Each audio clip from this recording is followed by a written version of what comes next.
উলুবেড়িয়ায় চিকিৎসককে নিগ্রহের অভিযোগের মধ্যে এবার যে অভিযোগ সামনে এলো, গাইঘাটায় চিকিৎসকের আত্মীয়াকে কটূক্তি করা হয়েছে এমনই অভিযোগ। কটূক্তির পাশাপাশি ওই তরুণীকে শারীরিক নিগ্রহ করা হয়েছে বলে অভিযোগ সামনে এসেছে। নিগ্রহের শিকার মাস্তুত বোনকে বাঁচাতে গিয়ে আক্রান্ত হয়েছেন চিকিৎসক, মারধরে রক্তাক্ত হয়েছেন ওই চিকিৎসক। কথা বলবো, আমাদের সঙ্গে রয়েছেন আমাদের প্রতিনিধি সমীরণ পাল। সমীরণ, গোটা ঘটনাটা বিস্তারিত জানাও, কি অভিযোগ?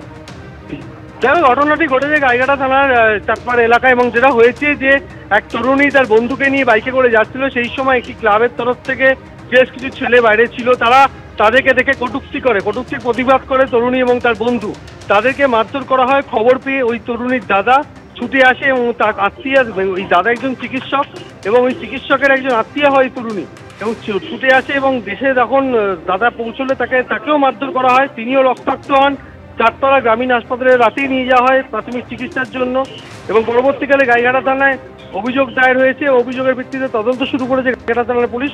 অভিযোগ, ওই চিকিৎসকের আত্মীয়াকে কটূক্তি করে এবং তার প্রতিবাদ করে আত্মীয় এবং তার বন্ধু তাদেরকে মারধর করে। খবর পেয়ে চিকিৎসক পৌঁছলে ওই যুবকরা তাকেও মারধর করে এবং সেই ঘটনায় রীতিমতো চাঞ্চল্য ছড়িয়ে পড়েছে। এখনো পর্যন্ত এই ঘটনায় পুলিশ কাউকে গ্রেপ্তার করতে পারেনি।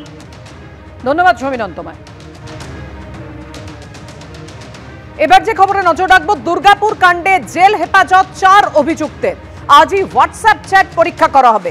27 অক্টোবর পর্যন্ত জেল হেফাজত। নির্যাতিতার সহপাঠী সহ 4 ধৃতের 24 অক্টোবর ধৃতদের টিআই প্যারেড করানোর নির্দেশ দিয়েছে আদালত।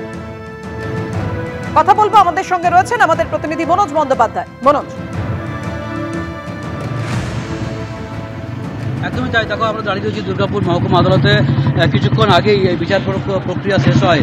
আমরা দেখলাম যে ধৃত যে 3 জন, যারা ঘটনার দিন প্রথম ঘটনাস্থলে যারা যে 3 জন ছিল, সেই 3 জনকে এবং তার সহপাঠী ওয়াসেদ আলী, তাদেরকে 4 জনকে নিয়ে আসা হয়, দুর্গাপুর মহকুমা আদালতে তোলা হয়। ইতিমধ্যে আমরা দেখেছিলাম গতকাল বাকি যে 2 জন যারা পরে ঘটনাস্থলে এসেছিল সেদিন, সেই 2 জনের এখানে গোপন জবানবন্দি হয় এবং বাকি যে 4 জন ছিল অর্থাৎ সহপাঠী সহ 3 জনকে আজকে তোলা হয়। এদের 27 তারিখ অবধি জেল হেফাজতের নির্দেশ দিয়েছে বিচারক এবং পিপি যিনি ছিলেন সরকারি আইনজীবী, তিনি প্রেয়ার দেন যে টিআই প্যারেড করার। তখন বিচারক 24 তারিখ, আগামী 24 তারিখ দুর্গাপুর যে উপসংশোধনাগার রয়েছে সেখানে টিআই প্যারেডের নির্দেশ দেন। পাশাপাশি যে সহপাঠীর যে মোবাইল ফোন যেটা সিজ হয়েছে ইতিমধ্যেই, তার হোয়াটসঅ্যাপ চ্যাট যেটা চেক করার কথা বলা হয় পিপির তরফ থেকে, সেইটা মঞ্জুর করেন বিচারক।